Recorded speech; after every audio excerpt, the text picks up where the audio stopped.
close friends. More like arch rivals. Something Montluçon would know if he actually did his research. Did you see the graffiti outside my house? That's not my doing. All students from Wheatzealing School of Shamanism must pass an extremely difficult trial before graduation, defeating me in battle. Those graffiti drawings are how they challenge me.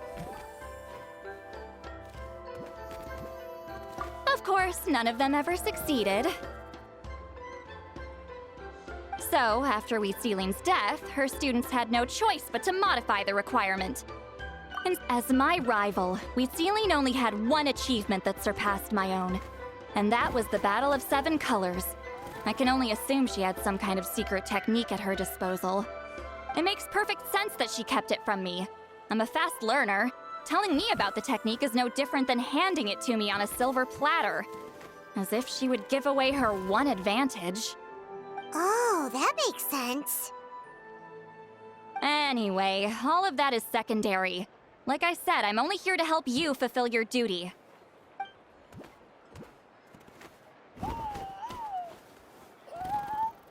Don't misunderstand. This duty is important for my tribe, too. A great shaman should do her part to see it done.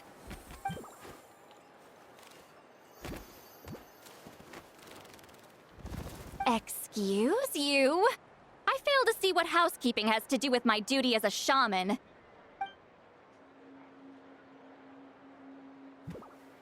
Why is it that you're the one whose thoughts are exposed, but I'm still the one suffering? I need to get to the bottom of this. Excuse me, great shaman, but we have a situation over here. We could really use your help.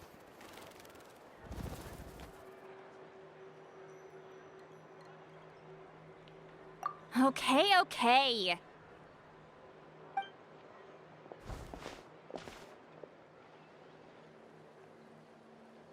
Of course the Battle of 7 Colors happened. The woven scroll proves it. Wheatzealing used a mysterious color to construct a maze and trap the enemies inside. That's just your interpretation. There's more than one way to understand that scroll. Besides, constructing a maze out of color is ridiculous. Wheatzealing was one of the most powerful shamans of her time. She definitely could have pulled it off. That's the biggest problem. She had students. Why not pass it down? A technique that powerful? And no shaman since has ever used it? Her students are keeping it a secret, of course. If you knew a technique like that, you'd be a fool to show it to just anyone.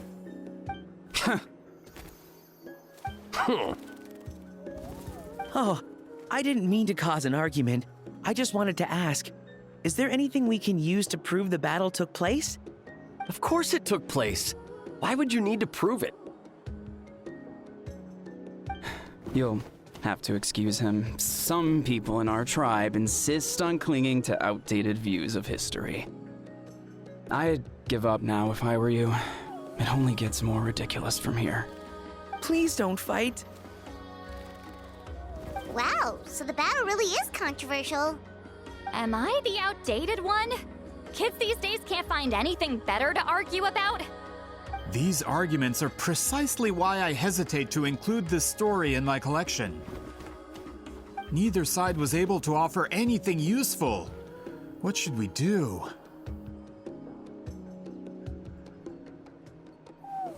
Wheatzealing was a passionate teacher.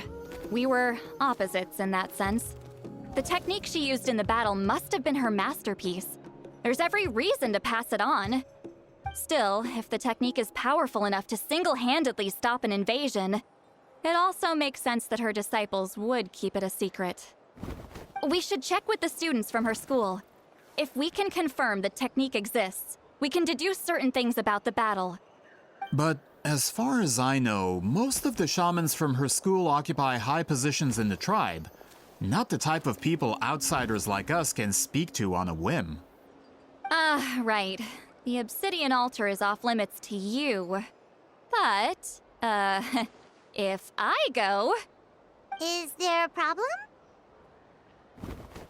Most of Wheatzealing's students are respected priests in the tribe.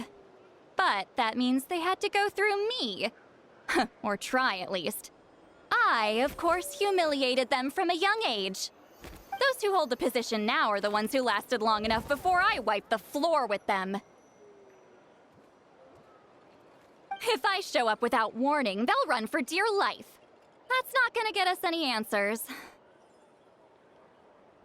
Yeah, Paimon can see it now.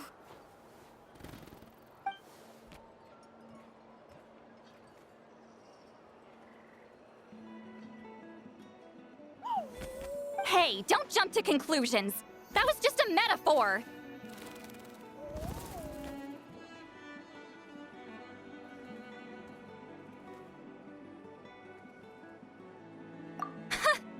Only you have the guts to joke like that with me, Traveler.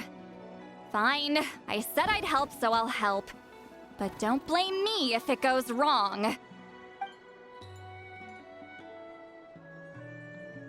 Alright, the rest of you can wait for us here. We appreciate the help.